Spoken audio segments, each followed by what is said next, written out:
रीट है कि मानता नहीं। रीट ये एक ऐसा नाम है जो अशोक गहलोत की सरकार को खा गया। ये वो रीट है जिसके पेपर लीक के चक्कर में अशोक गहलोत ना करते रह गए और 19 पेपर लगातार एक के बाद एक लीक होते चले गए और भारतीय जनता पार्टी मुद्दा बनाती गई। भारतीय जनता पार्टी ने मुद्दा बनाया और मुद्दा इतना ज़बरदस्त लोगों के जहन में उतरा कि अशोक गहलोत को अपनी सरकार से हाथ धोना पड़ा।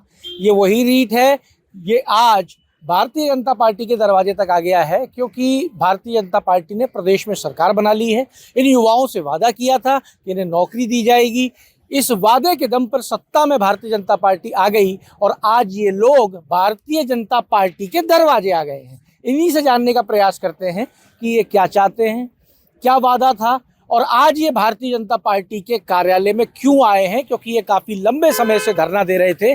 डेलीगेशन इनका एक भारतीय जनता पार्टी के कार्यालय मिलने आया है। ऐसा ही हुआ है ना साहब? जी सर। कितने दिन से धरना दे रहे हैं? पिछले 10 दिन से सर लगातार हम लोग शहीद स्मारक पर धरना दे रहे हैं।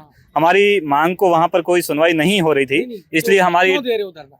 सर अध्यापक भर्ती परीक्षा 2022 और वरिष्ठ अध्यापक भर्ती परीक्षा 2022 में बीए एडिशनल चयनित अभ्यर्थियों की नियुक्ति के लिए हम लोग, और पिछले काफ़ी लंबे समय से हम लोग शहीद स्मारक पर धरना दे रहे थे, लेकिन हमारी कोई सुनवाई नहीं हो रही थी। इसलिए हमारा एक डेलीगेशन पूरा यहाँ आज बाल मुकुंदाचार्य जी और गोपाल शर्मा जी जो विधायक है सिविल लाइन से, वो आए हुए हैं, उनसे मिले और हम लोग यहाँ दिया कुमारी जी ऑफिस में भी मिले।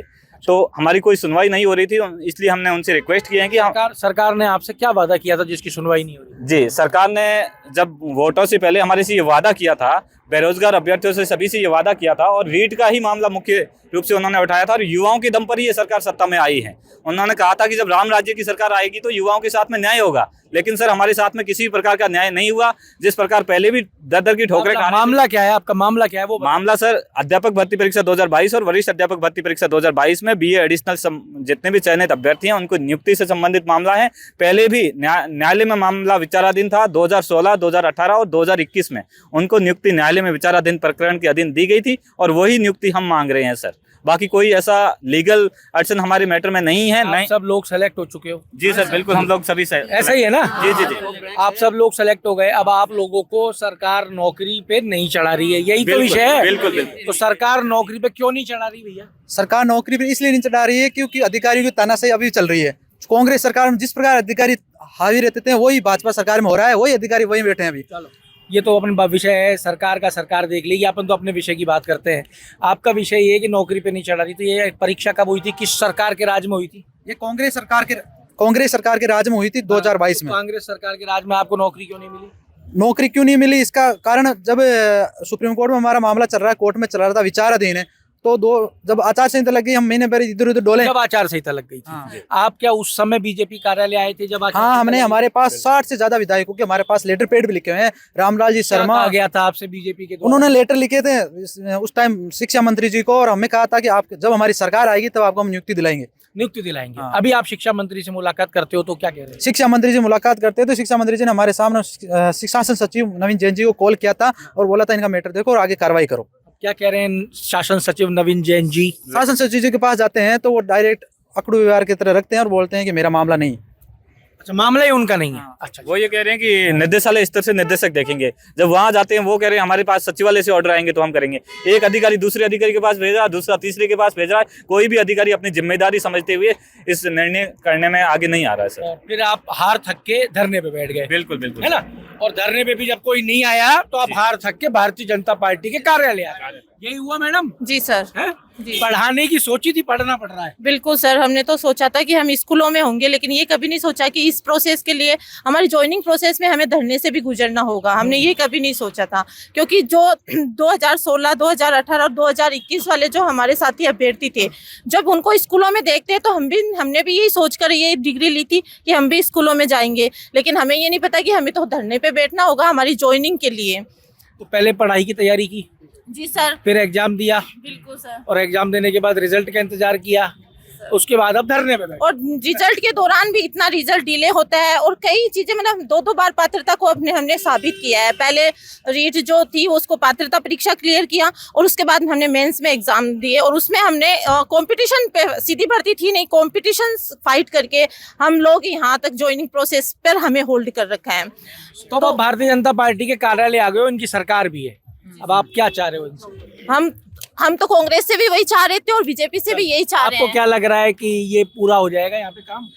कुछ सर- आश्वासन मिला यहाँ से? सर हाँ, होप तो यही लेके आए हैं। आश्वासन मिला कि नहीं? हाँ, हाँ, आश्वासन तो हमें सबसे ही मिलता है, नेता का काम ही आश्वासन देना है। क्या लेके खड़े हो मैडम आप ये हाथ में? ये वही है एडिशनल, हम एडिशनल क्या कर रखा है और हमें नियुक्ति चाहिए बस। नियुक्ति चाहिए और नियुक्ति नहीं मिली तो? हम धरना दे रहे हैं, उससे ज्यादा हम और क्या करेंगे? फिर आने वाले समय में और उसका रूप बढ़ाएंगे, अनशन करेंगे, और ज्यादा हुआ तो मरेंगे, बहुत उससे ज्यादा क्या करेंगे? बिल्कुल सही बात है। एग्जाम दे दिया, अब क्या करें? हाँ हाँ जी, ये पीढ़ी जो अभी 2022 का जिसने एग्जाम दिया ये सबसे दुर्भाग्यशाली पीढ़ी है वो हर पीढ़ी को लगता है एग्जाम देने के नहीं नहीं सर, ऐसा नहीं लगता है। आपने कि आपका भी जीवन 40+ हो गए हैं, आपने भी देखा होगा कोरोना इस पीढ़ी से पहले नहीं आया था। 2018 में एग्जाम हुआ था, उसके बाद में 2021 में हाँ, हाँ। 2018 में मतलब एग्जाम हुए थे, उसके बाद में 2020 में कोरोना आया और कोरोना के बाद 2021 में जो एग्जाम हुए थे वो रद्द हो गए। कोरोना के बाद रद्द हुए, 2021 वाले एग्जाम रद्द हो गए। अब वो सरकार की नाकामी थी, हम भी बैठे थे, सरकार की नाकामी थी या अधिकारियों की थी या कैसे भी करके पेपर चोरी हुई और सरकार ने उसको SIT चूक गया वो तो। हाँ, और वो मिस हो गया। उसके बाद में 2022 में वैकेंसी निकली है और 2021 वाली जो वैकेंसी थी वो रद्द हो गई और फिर 22 में निकली। तो गहलोत जी ने कहा कि मैं भर्ती देना चाहता हूँ लोगों को। हाँ, और गहलोत जी ने आनन फनन में आचार संहिता से पहले रिजल्ट निकाला और 15 दिन या महीने भर पहले इनको जो अपॉइंटमेंट वगैरह पकड़ा दिया और जो जिसने ज्वाइनिंग कर लिया, जो रह गए वो रह गए और जो रह गए वो आज तक धरना दे रहे हैं। L1 वाले भी दे रहे हैं, हम भी दे रहे हैं, दर दर की ठोकरें खा रहे हैं और हमारी अभी तक कोई सुनवाई नहीं हुई है। और इससे ज्यादा क्या पीड़ा होगी? इससे पहले कोरोना कभी आया नहीं, कोरोना हमने भी किया, एग्जाम जो रद्द हुआ वो हमने सहा और अब जाके भी हमने एक सिंगल फिर आचार संहिता लग गई, सरकार बदल गई। हाँ जी, आप क्या कह रहे थे? सर बस यही कहना चाहूँगी कि हमें जल्दी से जल्दी नियुक्ति दी जाए। मैं सभी से यही पूछना चाहूँगी, अगर मंत्री विधायक बनने के लिए भी अगर कोई कंपटीशन एग्जाम पास करना होता और अगर वो मंत्री विधायक वो पास कर लेते, इलेक्शन में वो जीत के अगर उन्हें वो कुर्सी ना दी जाती तो वो किस मेंटल प्रेशर से गुजरते, मैं वही पूछना चाहती हूँ। आज मैं मेरे 6 साल के बच्चे को छोड़ के यहाँ बैठी हूँ धरना स्थल पे, अपने परिवार को छोड़ के यहाँ रोज़ 800 किलोमीटर दूर से आई हूँ मैं। तो मतलब वो सोच सकते हैं कि अगर उन्हें उनके पद न मिलता, उन्हें भी इसी तरह दर दर भटकना पड़ता तो उनकी क्या स्थिति होती। वो यही समझकर हमें नियुक्ति दे दे, हम हमारा हक मांग रहे हैं, हम किसी से भीख नहीं मांग रहे हैं। हमारे साथ एक पीछे की महिला भी खड़ी है, आप आगे आएंगी? ये जो आपने पहन रखा है इसे क्या कहते हैं? हिजाब, बुर्का। हिजाब के ऊपर सरकार ने बहुत एक्टिवनेस दिखाई है काम करने में, तो आपकी रीट की भर्ती में भी इतनी एक्टिवनेस दिखा दे तो सर युवाओं का भला हो बिल्कुल होना चाहिए सर। हम लोग काफी टाइम से है ना, 10 दिन हो गए हमें धरने पे बैठे हुए। हम अपने घर वालों को छोड़कर, मैं टोंक से हूँ सर और टोंक से यहाँ आई हूँ और पूरे 10 दिन हो टोंक गए। यहाँ से कितना दूर है ये भी बता दो हमारे दर्शकों। सर 170 किलोमीटर है। 170 किलोमीटर दूर है, जयपुर से 170 किलोमीटर दूर से ये लड़की यहाँ आई है। और सिर्फ पिछले मैं 10 दिन तो से- टोंक से हूँ सर, बांसवाड़ा से भी आए हुए हैं बच्चे, श्री गंगानगर से भी आए हुए हैं। लेकिन सर और राजस्थान से आए हैं। ये है ना, हमने जो कोर्स किया है ना एडिशनल का, यूनिवर्सिटीज जो है वो सब गवर्नमेंट यूनिवर्सिटीज है, गवर्नमेंट अप्रूवल कोर्स है। फिर हमें क्यों रोका जा रहा है? गवर्नमेंट ही रोक रही है, गवर्नमेंट ये कोर्स करवाती है और गवर्नमेंट ही हमें रोक देती है। गवर्नमेंट एक तरफ हमारे अभी भी सर BA एडिशनल के फॉर्म फिल हो रहे हैं, अभी भी वो रोक नहीं रही है। अभी भी बच्चे तैयार हो रहे हैं सर कंपटीशन एग्जाम के लिए, ताकि अगली भर्ती में उन्हें फिर लटका के रोक दिया जाए। देखिए यहाँ पे जो डेलीगेशन आया है इन युवाओं का, इसका कहना है कि सरकार ही तो कॉलेज खोलती है, सरकार ही उसमें परीक्षा कराती है, सरकार ही वैकेंसी निकालती है, सरकार ही हमसे फार्म भरवाती है, सरकार ही परीक्षा लेती है और सरकार ही हमें लटका देती है। इन युवाओं के आश्वासन, इन युवाओं को मिली हुई सहानुभूतियों के दम पर आज भारतीय जनता पार्टी ने अपनी सरकार बनाई है। 56 दिन से ज़्यादा का समय भारतीय जनता पार्टी की सरकार को आए हुए हो चुका है। कई निर्णय किए जा चुके हैं, लेकिन अब तक जो निर्णय नहीं किया जा रहा है वो निर्णय है इन बेरोजगारों को रोजगार देने का। ये एक मंत्रालय से दूसरे विभाग चक्कर काट रहे हैं, अपने परिवारों को छोड़ के बैठे हुए हैं और इनमें से कईयों का कहना है कि क्या हमने ये परीक्षा पास करके गलती कर दी। यही है ना, मैंने कुछ ज्यादा गुनाह कर दिया। तो मैं मेरा शब्द वापस ले लेता हूँ, इनका शब्द ऐड करता हूँ, गुनाह कर दिया।